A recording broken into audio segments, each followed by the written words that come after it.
So as far as what changes that need to happen with regards to the police and the community here in Kansas City, especially as it relates to race in Kansas City, is a little bit of just some context. Kansas City is geographically, has suffered geographically from racism.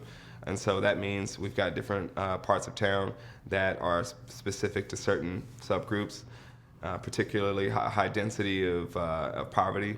And so on Kansas City's east side, we have a situation where, the police force is not truly reflective of the neighborhood and doesn't really engage with the neighborhood as they should, in my opinion. And I'm an urbanist, so I feel like the police need to essentially just get out of their cars, walk up and down the neighborhood, try to get relationships with these people instead of driving around and hopping out and saying, put them up in the sky, like really actually trying to engage with the community.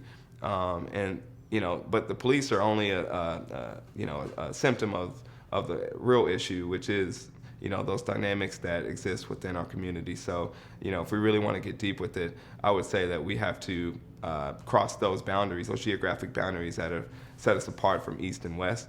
A lot of development here in Kansas City goes north and south.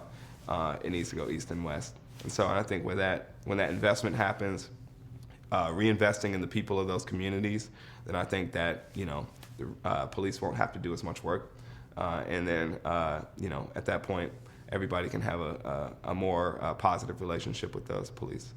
My biggest concern where the country is going has to do with the fact that it seems like everybody is pretty much moving light speed at their own agenda and not really working together, and also are making decisions that aren't really rooted in facts and based in reality, really.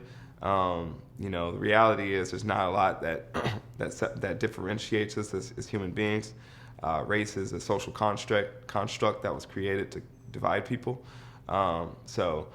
With that in mind, I think a lot of people are latching on to, their race, their culture, and saying, this is mine, and you shouldn't have yours. All that stuff, all those dynamics are happening, and with the country moving in the direction it's going, especially as it relates to not only the racial stuff, but as we deal with climate change, as we deal with opportunities that may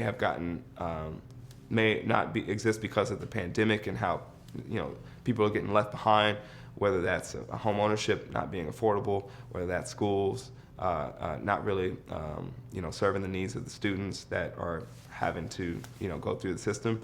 There's a lot really, honestly, that concerns me. So where I have hope is that the younger generation doesn't really care about boxes or labels. They seem to be more in tune with their own identities and how they are able to be free within those identities. And so that gives me hope.